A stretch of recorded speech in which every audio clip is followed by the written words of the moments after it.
Assalamualaikum warahmatullahi wabarakatuh. Hari ini saya akan menceritakan tentang kisah Nabi Syuaib.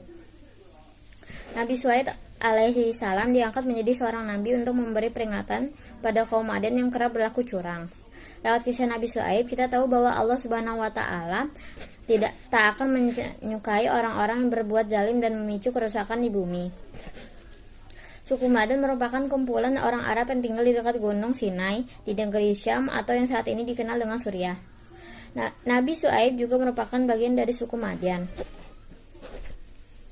Allah berfirman dalam surat Al-A'raf ayat 85, dan kepada penduduk Madian kami utus Syuaib, saudara mereka sendiri. Kaum Madian diisi oleh orang-orang kafir yang berbuat kejahatan dan kecurangan. Mayoritas orang Madian bekerja sebagai pedagang. Dalam berdagang, penduduk Madian kerap melakukan penipuan. Mereka mencari keuntungan dengan cara yang tidak benar seperti timbangan atau takaran yang dikurangi. Barang-barang yang dijual juga acap kali dipalsukan. Kondisi ini sangat meresahkan masyarakat saat itu. Nabi Syuaib lalu memulai misi menyadarkan masyarakat Madian. Wahai kaumku, sembahlah Allah, tidak ada Tuhan sembahan bagimu selain Dia. Sesungguhnya telah datang kepadamu bukti yang nyata dari Tuhanmu. Sempurnakanlah takaran dan timbangan dan juga kamu memberikan orang sedikit pun, kata Nabi Syuaib kepada kaum Madian. Nabi Syuaib juga mengajak kaum Madian untuk berhenti berbuat kerusakan di bumi. Sebagian kaum Madian lain bekerja sebagai petani, namun seringkali mereka berbuat kerusakan. Kaum Madian juga tak percaya pada Allah. Mereka menjadikan Aikah itu sebidang tanah sebagai Tuhan. Kaum Madian juga kerap menakut-nakuti dan menghalangi orang yang hendak beriman. Wahai kaumku, sembahlah Allah, harapkanlah pahala hari akhir, dan jangan kamu berkeliaran di bumi berbuat kerusakan, kata Nabi Syuaib sesuai surat Al-Ankabut ayat 36. Alih-alih didengarkan, kaum Madian menolak mentah-mentah ajaran Nabi Syuaib. Wahai Syuaib, apakah agamamu yang menyuruh agar kami meninggalkan apa yang disembah nenek moyang kami, atau melarang kami mengelola harta kami menurut cara yang kami hendaki? Sesungguhnya engkau benar-benar orang yang sangat penyantun dan pandai, kata penduduk Madian sesuai surat Hud ayat 87. Penduduk Madian bahkan mengancam bakal merajam Nabi Syuaib jika terus mengatur mereka dalam berdagang. Mereka juga mengancam mengusir Nabi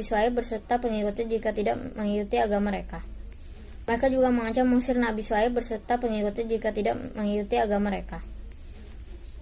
Nabi Syuaib lantas menolak ajakan itu dan menyerahkan kepada Allah Subhanahu wa taala sebagai pembuat keputusan terbaik. Dan tidaklah pantas kami kembali kepadanya kecuali jika Allah Tuhan kami menghendaki. Pengetahuan Tuhan kami meliputi segala sesuatu. Hanya kepada Allah kami bertawakal. Ya Tuhan kami, berilah keputusan antara kami dan kaum kami dengan hak adil. Engkaulah pemberi keputusan terbaik, kata Syuaib kepada kaumnya. Nabi Syuaib memperingatkan jika kaum Madian tidak berubah, azab dari Allah Subhanahu wa taala akan segera tiba. Namun kaum Madian tetap berbuat semena-mena. Allah menimpakan azab kepada kaum Madian di malam dan pagi hari dengan siksaan yang tak diduga-duga. Allah mendatangkan gempa bumi yang dahsyat dengan suara yang mengunter pada penduduk Madian. Mereka mendustakannya Syuaib. Maka mereka ditimpa gempa yang dahsyat. Lalu jadilah mereka mayat-mayat yang bergelimpangan di tempat tinggal mereka. Bunyi firman Allah dalam surat Al-Ankabut ayat 37.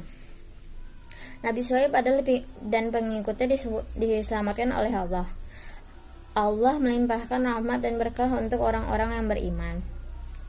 Banyak hal yang bisa diambil dari kisah Nabi Syuaib dan suku Madian. Nabi Syuaib mengajarkan dalam jual beli, pedagang dan penjual harus adil dan tidak merugikan orang lain.